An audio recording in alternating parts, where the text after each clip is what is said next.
Firman Tuhan malam ini terambil dari Injil Lukas pasal 9 ayat 18 sampai dengan ayat 21. Pengakuan Petrus. Pada suatu kali ketika Yesus berdoa seorang diri, datanglah murid-muridnya kepadanya. Lalu ia bertanya kepada mereka, "Kata orang banyak, siapakah aku ini?" Jawab mereka, "Yohanes Pembaptis. Ada juga yang mengatakan Elia. Ada pula yang mengatakan bahwa seorang dari nabi-nabi dahulu telah bangkit." Yesus bertanya kepada mereka, "Menurut kamu, siapakah aku ini?" Jawab Petrus, "Mesias dari Allah." Lalu Yesus melarang mereka dengan keras supaya mereka jangan memberitahukan hal itu kepada siapapun. Saudara-saudari yang terkasih di dalam Tuhan, saat Yesus memulai pelayanannya, banyak pandangan yang muncul mengenai siapa Yesus sebenarnya. Ada yang mengatakan Yohanes Pembaptis, ada yang mengatakan Elia, Yeremia, atau salah seorang dari nabi.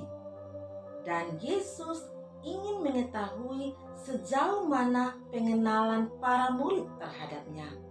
Karena itu Yesus bertanya pada mereka, "Menurut kamu, siapakah aku ini?" Lalu Petrus menjawab, "Mesias dari Allah."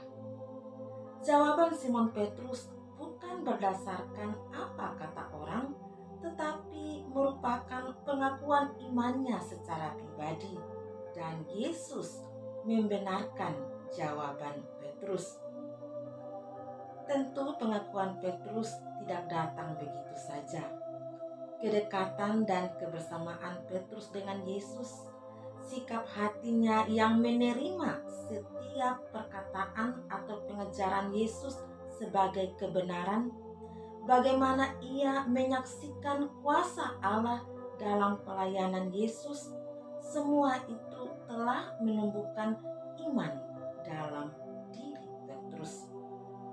Hanya dengan pengenalan pribadi dan pengakuan iman yang benar tentang siapa Yesus, maka Simon Petrus dan para murid lainnya kelak dapat memberitakan Injil dan bersaksi tentang Yesus, serta membawa banyak orang untuk percaya kepada Yesus. Saudara-saudari yang terkasih di dalam Tuhan, hari ini kita belajar dari Simon Petrus untuk tidak sekedar menjadi murid Yesus, tidak sekedar menjadi orang Kristen. Tidak cukup kita tahu banyak tentang Tuhan karena membaca atau mendengar kesaksian sesama. Bahkan tidak cukup bila kita memiliki pengetahuan yang banyak tentang isi Alkitab.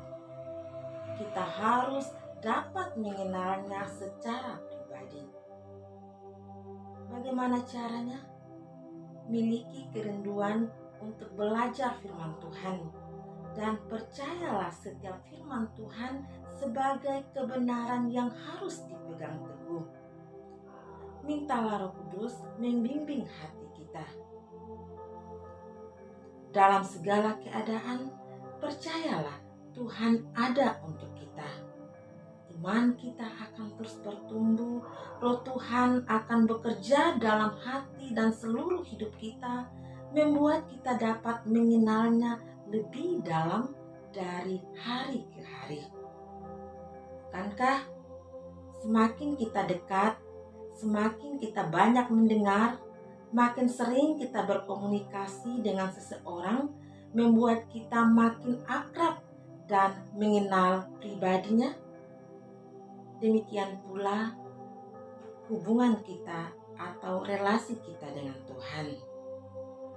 Pengakuan iman dan kesaksian yang lahir dari pengalaman pribadi kita dengan Tuhan akan membuat kita menjadi pemenang dalam segala pergumulan.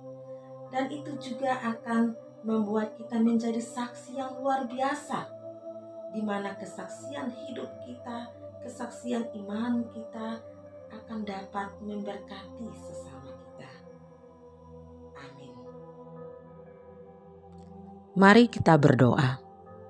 Bapa di sorga, Bapa yang kami kenal dan sembah di dalam Tuhan Yesus, terima kasih untuk kebenaran firman-Mu yang baru saja kami renungkan. Kiranya kuasa Roh Kudus-Mu menolong kami, agar kami dapat melakukan kebenaran firman-Mu dalam kehidupan kami setiap hari. Kami rindu mengenal-Mu lebih dalam lagi. Karena itu berkatilah kerinduan kami untuk tekun belajar kebenaran firman-Mu, dan teguhkanlah iman kami menghadapi berbagai pergumulan hidup. Biarlah kehidupan kami menjadi kesaksian yang memberkati sesama kami dan mendatangkan kemuliaan bagi nama-Mu. Berkatilah setiap pergumulan kami. Yang sakit kiranya Tuhan jamah dan sembuhkan. Yang terbeban dengan berbagai masalah, kiranya Tuhan teguhkan iman dan memberikan jalan keluar yang terbaik. Berkatilah setiap harapan dan kerinduan kami. Bapa di surga, malam telah menjadi bagian kami. Lindungilah kami Tuhan, jauhkanlah kami dari mimpi yang buruk dan dari segala mara bahaya. Kiranya kami lewati malam ini dengan damai sejahtera dan kami dapat menikmati hari esok dengan kekuatan dan kesegaran yang baru. Dalam nama Tuhan Yesus kami berdoa. Amin.